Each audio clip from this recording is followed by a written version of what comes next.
The Admiral's hands trembled. Not from fear. No, fear had come and gone. What remained now was something colder, emptier.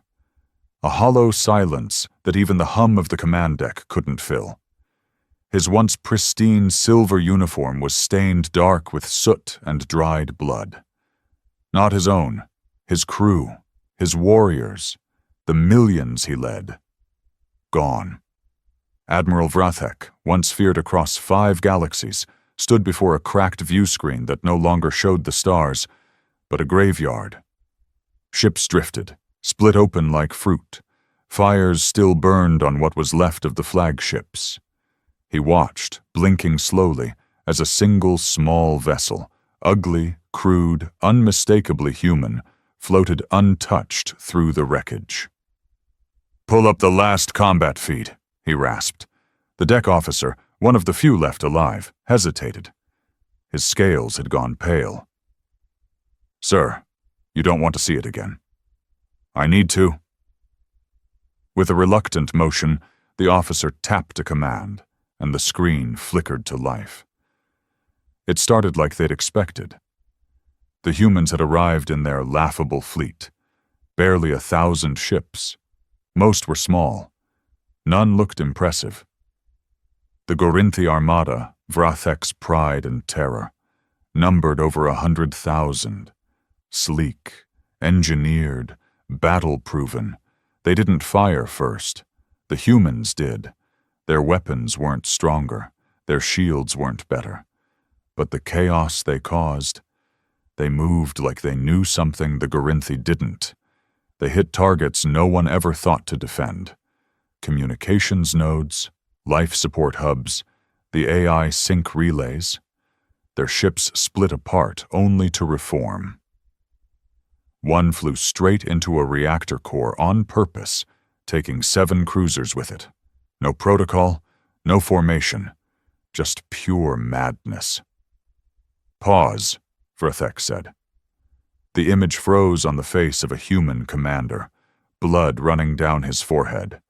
He was grinning while his ship burned. "What kind of species smiles while dying?" No one answered. Behind him, the bodies of his command crew lay slumped in their chairs. Silent. Gone. Some had been with him since the War of Frozen Moons. Veterans. Legends. He hadn't even gotten to say goodbye. "They should have lost," Vrathek whispered, more to himself than anyone else. "We had numbers. We had technology. We had everything." The officer behind him swallowed. "We underestimated them, sir." The Admiral turned, slowly. Underestimated? The word tasted wrong. Pathetic. This wasn't a mistake. This was annihilation. The humans didn't just win. They dismantled them, mind, body, and soul, and now they were sending a message. The console pinged with a new incoming transmission. It came from the human vessel still drifting outside. No encryption. Open channel. Arrogant bastards. "Put it through," Vrathek said. The screen flickered again, showing a woman. Mid-40s, graying hair, human military gear torn and burned. Her eyes were cold. "This is Commander Elena Hayes of Earth's 7th Resistance Fleet," she said. "To what remains of the Gorinthi Armada, this is mercy." Vrathek didn't speak. Couldn't. "We warned you," she continued. "We told you not to enslave our colonies, not to experiment on our civilians, not to burn our cities." She leaned forward. "You didn't listen." The feed cut out. Vrathek stood in the silence, shaking harder now. Not from rage, not even from defeat, but because deep in his bones he realized something the Gorinthi had never considered before. Humanity wasn't just fighting to win. They were fighting like they had nothing to lose, and somehow that made them invincible. The ruins of the command deck echoed with the groan of twisted metal. Life support systems flickered in and out, and the artificial gravity was beginning to fail. Still, Admiral Vrathek didn't move. He stood locked in place, staring at the darkened screen where Commander Elena Hayes had just spoken. Her voice still rang in his ears, not because it was loud, but because it was calm, cold, certain. They had just destroyed a fleet that could have swallowed stars, and they spoke like they hadn't even broken a sweat. The officer behind him stumbled, coughing from the smoke curling in through the vents. "Admiral, we have to abandon ship." "To where?" Vrathek muttered. "There's nothing left." "Some escape pods are still functional. One of the cruisers is limping nearby. We might make it." He didn't answer right away. He was remembering the simulations, the war games, the thousands of scenarios run by their finest tacticians and artificial minds. Every single one of them had predicted a quick, effortless victory. They had mocked the humans' outdated tech, their fractured systems, their reliance on chaos over structure. They never accounted for what it felt like to face them. He finally moved, shoulders heavy, and followed the officer down the corridor. Debris littered the floor, shards of armor plating, pieces of people, weapons dropped mid-battle. They passed a cracked viewport. Outside, the human vessel was still drifting, circling them like a predator not yet done with its prey. It made no sense. "Why didn't they finish us?" Vrathek said aloud. The officer hesitated. "You heard her. She said this was mercy." "No," the Admiral snapped. "That wasn't mercy. That was a warning. She wants us to tell the others. She wants this story to spread." They reached the hangar bay. It was chaos.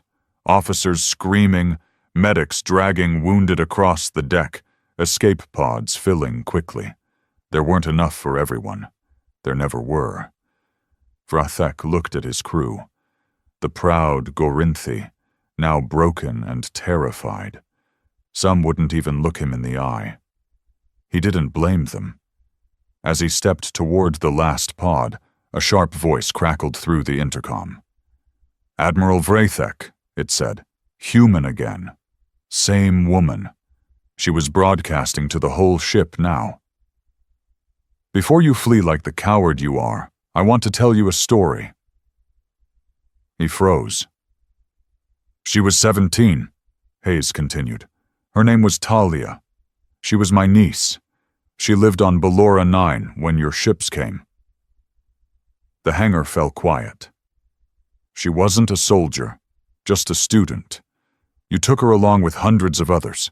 Your scientists tore into them, treated them like lab animals." Vrathek's jaw tightened. "She survived long enough to send a message. One line. They're taking us apart, piece by piece. That's all we had left of her." The Admiral knew of the facility on Ballora 9. One of many. He had approved the harvest protocols himself. "You could have fought clean," Hayes said. "But you made it personal. So did we." The message cut out again. No orders followed. No demands. Just silence. Vrathek climbed into the pod, and the door hissed shut behind him.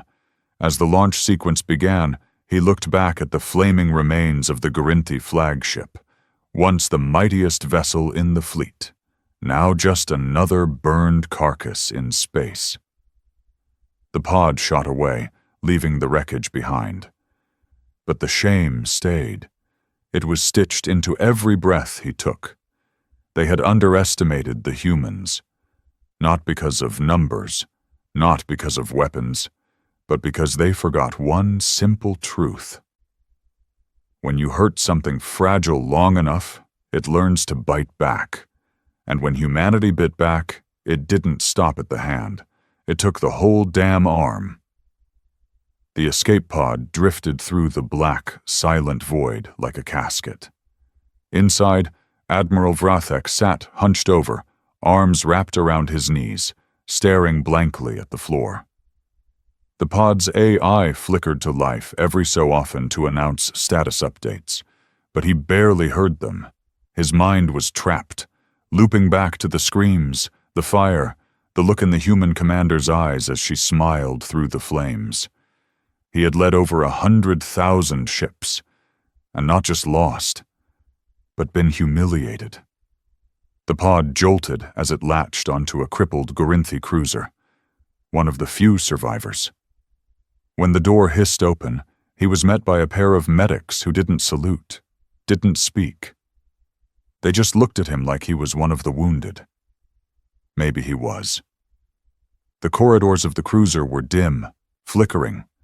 Makeshift triage zones lined the walls, and everywhere he walked, he passed rows of soldiers missing limbs, eyes, hope.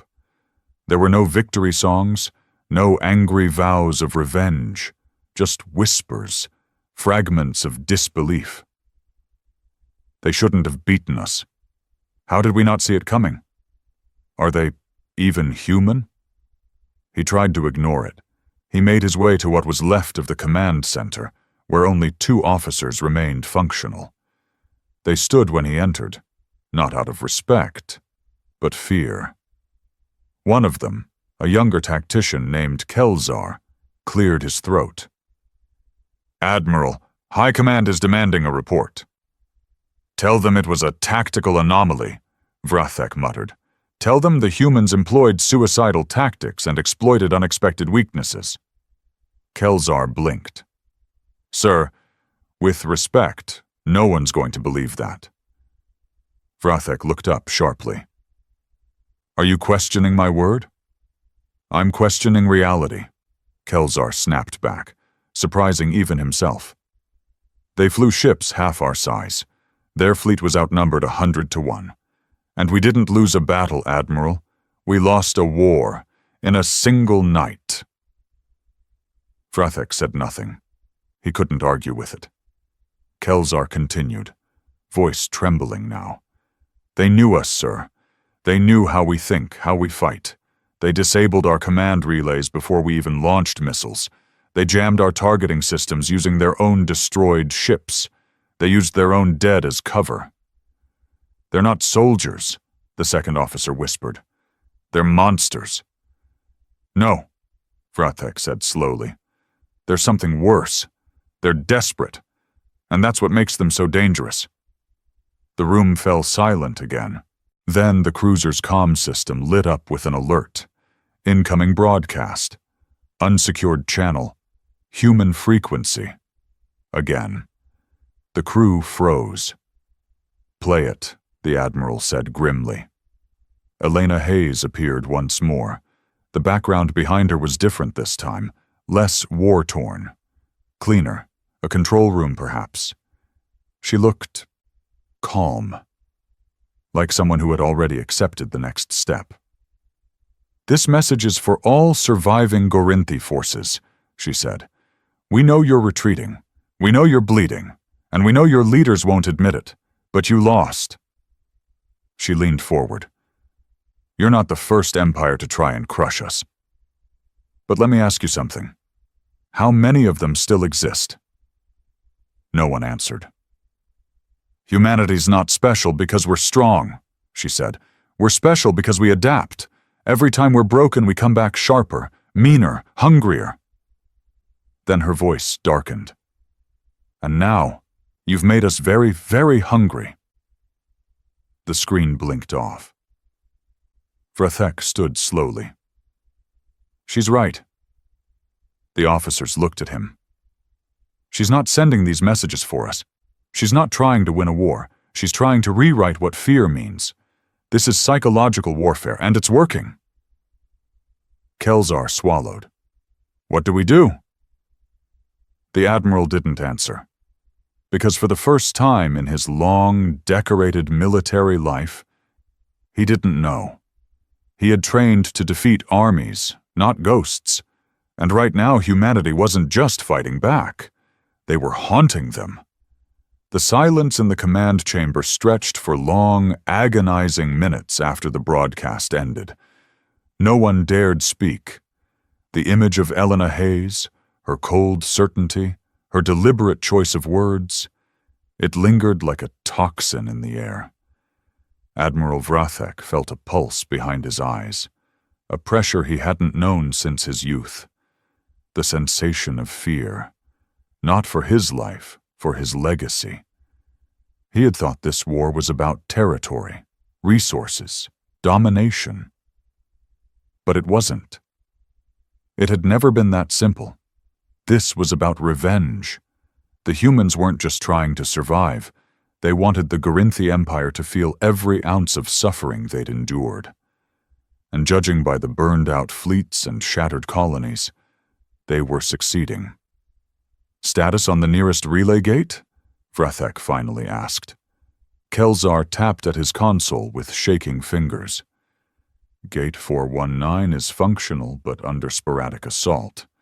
We lost contact with Gate 4 23 hours ago. Scans show no wreckage, just nothing." "Nothing?" the Admiral repeated. "No debris, no signal, like it was never there." That made the hair-like tendrils on the back of Vrathek's neck twitch. The humans were learning. Fast. The Gorinthi Empire had prided itself on control, on the art of surveillance, on total visibility. But these humans, they thrived in the dark. They attacked from angles that shouldn't have existed, used tactics no sane species would try, and worst of all, they didn't care if they died doing it. They cared more about the message. "Sir," Kelzar said quietly, "should we request reinforcements?" Vrathek stared at the dimly lit screen ahead of him. What was the point of reinforcements when morale was already shattered? When soldiers began questioning the very cause they were fighting for? He'd seen it in their eyes. The fear wasn't just of humans anymore. It was the fear of a shift, of the end of Gorinthi supremacy. "No," he said at last. "We won't request reinforcements." Kelzar blinked in surprise. "Sir?" "We'll return to the capital, deliver our report, face the High Command. If they still want to throw more fleets at Earth, they can do it knowing the truth." "And what truth is that?" "That they're not dealing with savages," Vrathek said. "They're dealing with students of war, fast learners, creatures willing to burn themselves just to scar us." He turned to leave the bridge, but paused at the doorway. "Begin repairs. Get us moving." As he walked through the corridor, the weight of leadership dragged behind him like chains. He passed a group of soldiers being treated for burns and plasma lacerations. One of them locked eyes with him. The soldier's face was half melted, but his expression was clear. "You did this to us." The shame nearly dropped him to his knees. Hours later, in the Admiral's private quarters, he replayed old war footage. Not from this battle, but from humanity's past. Primitive wars, tribal conflicts, civil wars, then global ones, each more violent than the last, and each time humanity came back stronger, smarter, more ruthless. Their species had fought itself for centuries before ever turning their eyes to the stars. The Gorinthi had always viewed that as weakness, infighting, chaos. But now Vrathek saw it differently. It was refinement. They weren't a fractured species. They were hardened. He stared at an old Earth transmission, a human leader screaming at his people to fight to the last breath. Bombs falling in the distance, and still, they fought.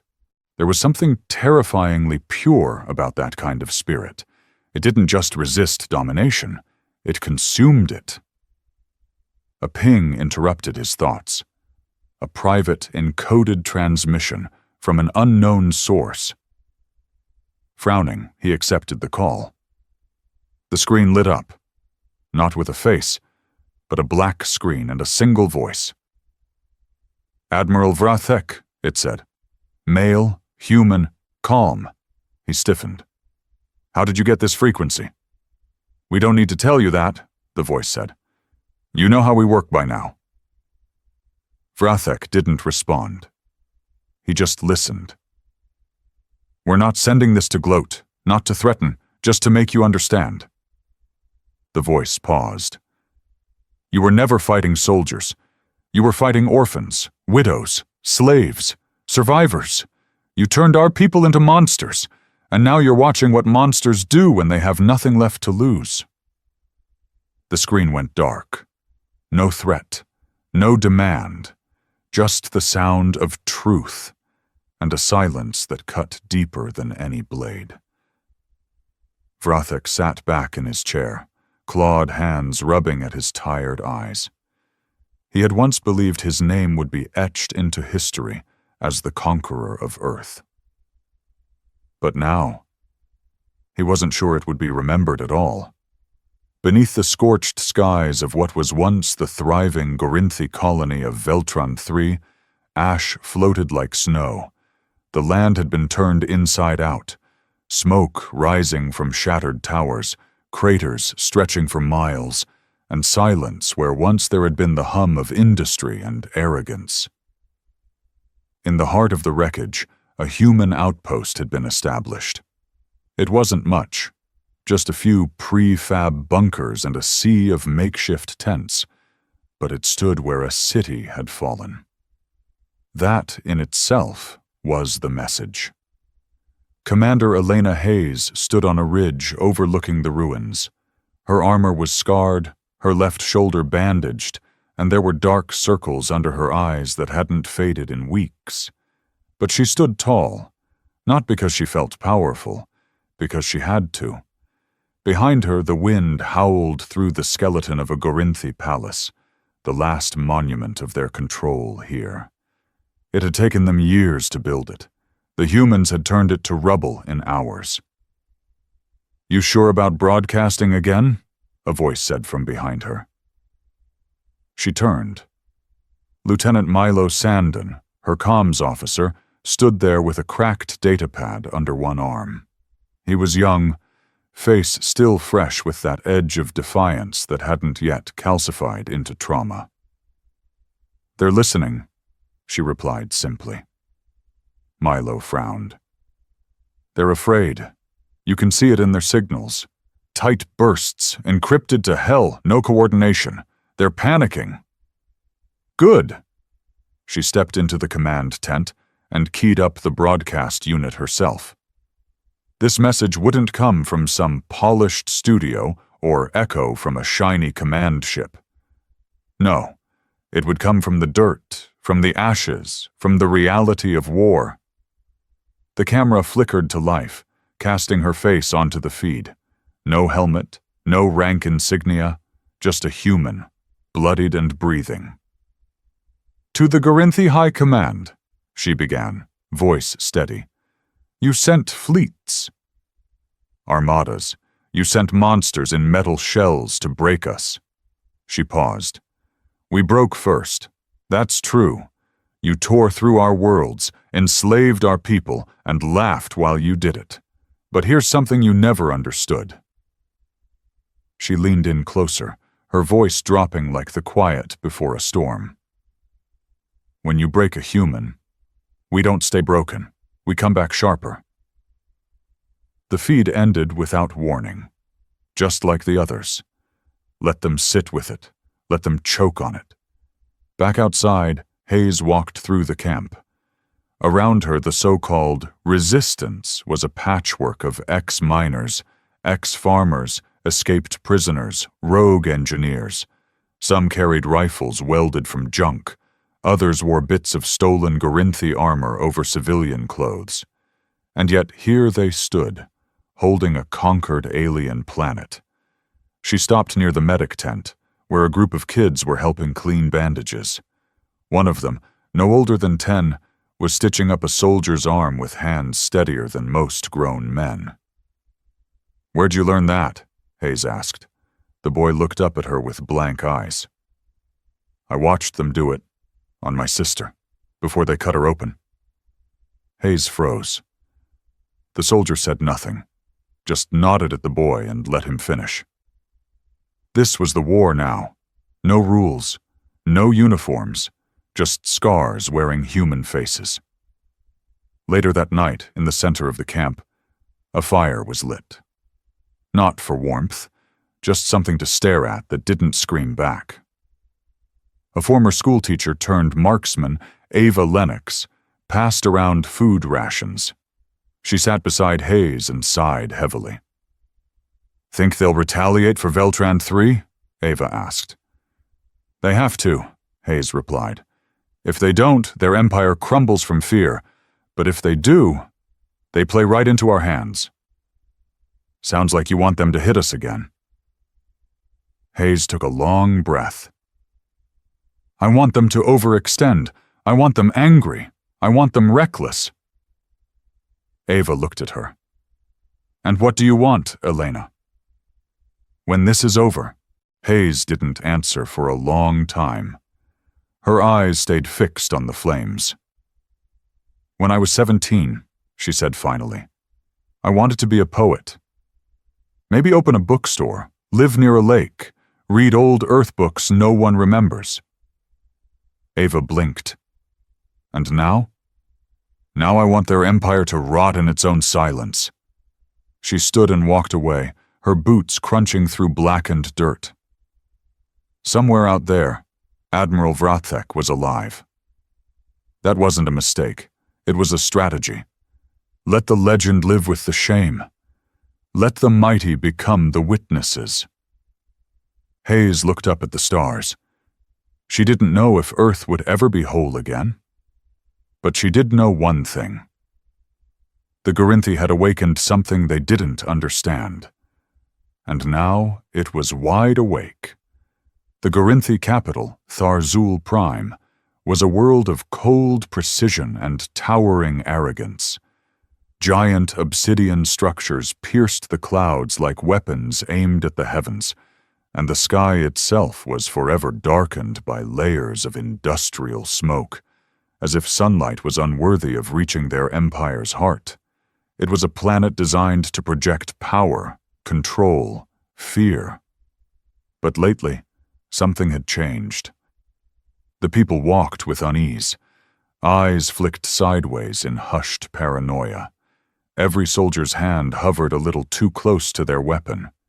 And in the inner chamber of the High Command, the most powerful Gorinthi minds sat in tense silence. Admiral Vrathek stood before them, alone, stripped of his formal armor, his face gaunt from weeks of shame and nightmares. "You lost 100,000 ships," a cold voice rang from the high table. "To savages."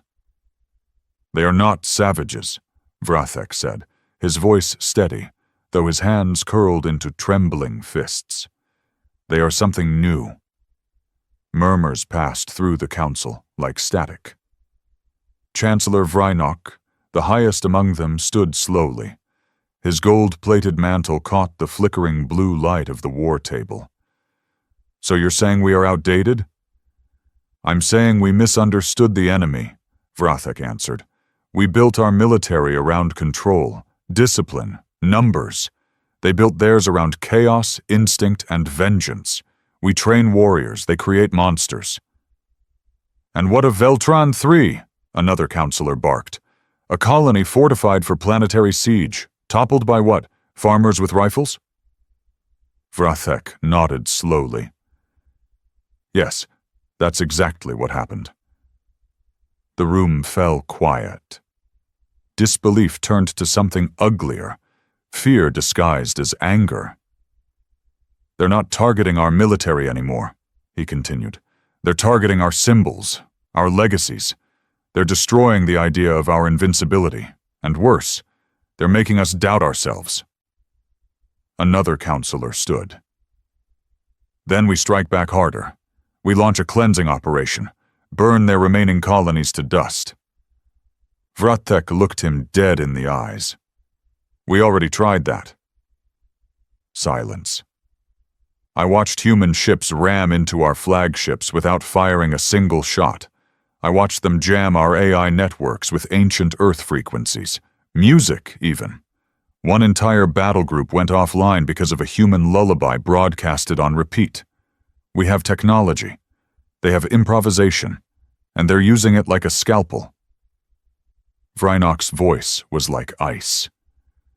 Are you suggesting we negotiate? No, Vrathek said with quiet rage.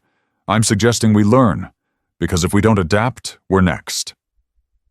The council did not agree. Not openly, not yet, but the cracks were forming. That same night, in the city's underlayers, a small, flickering screen came to life in a smuggler's den. A transmission, unauthorized, human. Elena Hayes again. No dramatic backdrop this time, just her eyes, bloodshot and burning. Gorinthi citizens, she said, we know you're listening, and we know your leaders are lying to you. She held up a data chip between two fingers. This contains logs from your own dead, the screams of soldiers, the last words of commanders who begged for mercy before our ships descended. She paused. We're not sending this to threaten you. We're sending it so you understand. Your empire is rotting, from the inside, and we're just speeding it up. Across Tharzul Prime, thousands saw it.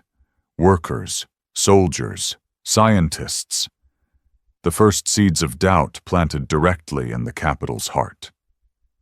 In an underground safe house beneath the Western District, a Gorinthi engineer watched the broadcast twice, then 3 times. He'd lost 2 sons on Veltron 3. The official report said they'd died heroes, but what he saw on that chip was a massacre. The next day, the engineer smuggled blueprints to the human resistance via black market channels. Power node schematics, weak points in ship design, command chain weaknesses. He wasn't the only one. The resistance had done more than fight. They'd infected the Empire. Meanwhile, on a stolen Gorinthi scout ship drifting near a dead sector, Commander Hayes met with her inner circle. The air was heavy. Tactical reports littered the table. They were planning something big. Tharzul Prime is cracking, said Milo, pointing to a map glowing with red pulses. They've ramped up internal security, double patrols, curfews. That kind of fear only happens when a government knows it's losing control.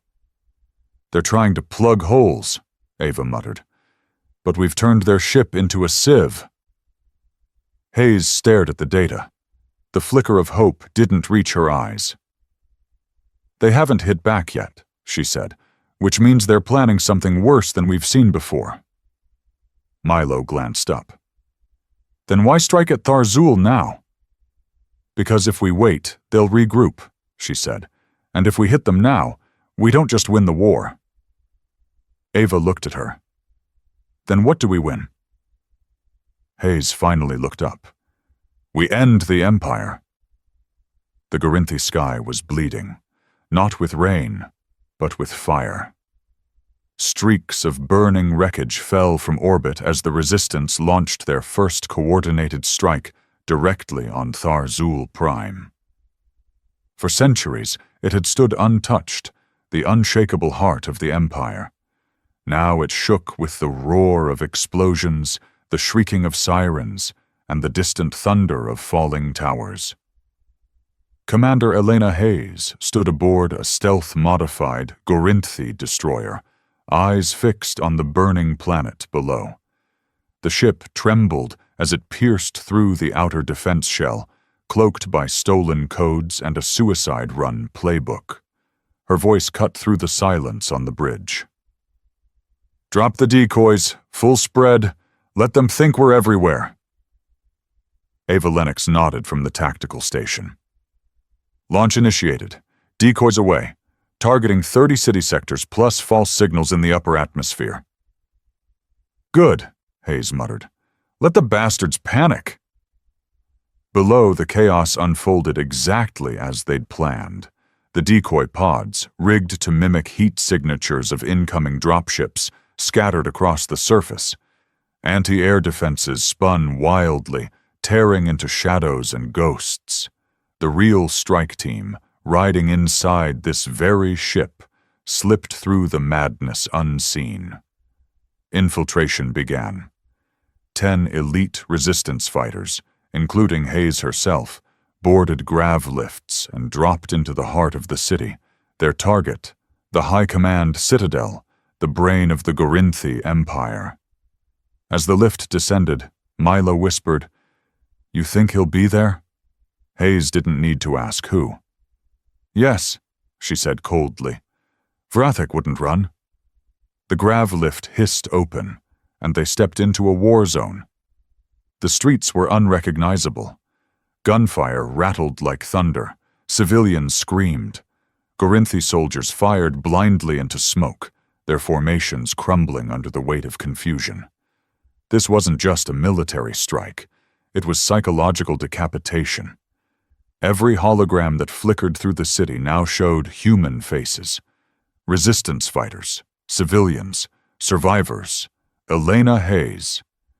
Her voice played on a loop, hijacking every public channel. "You once said humans were too disorganized to win, that we fought like insects. Then why are your towers falling?" They didn't come to occupy. They came to end it. Inside the Citadel, Admiral Vrathek stood before the last surviving members of the High Command. Smoke drifted in through shattered glass panels.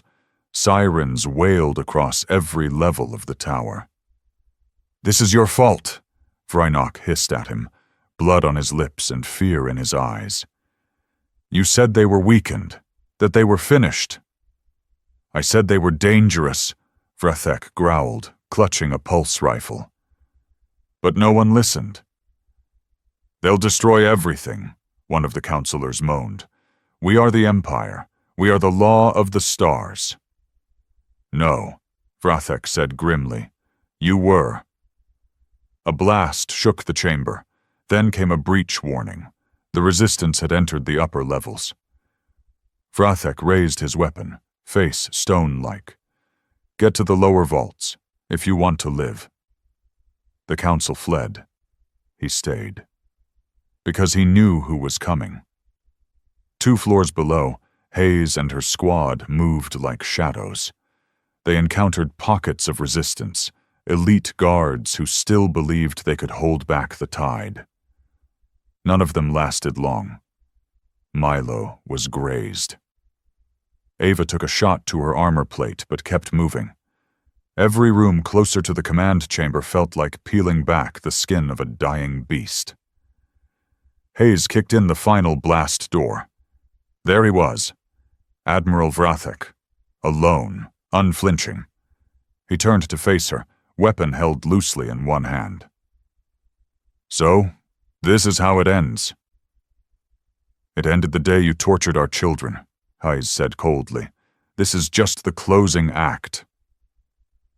Vrathek looked at her, something like resignation in his eyes. "I warned them. I told them what you'd become." Hayes stepped forward, rifle aimed directly at his heart. "No," she said. "You told them what we were. You never understood what you made us." The room was silent. Smoke drifted in through broken windows. Outside, the Gorinthi skyline burned like the pages of a closing book. "I won't beg," Vrathek said. "I don't want you to." And she pulled the trigger.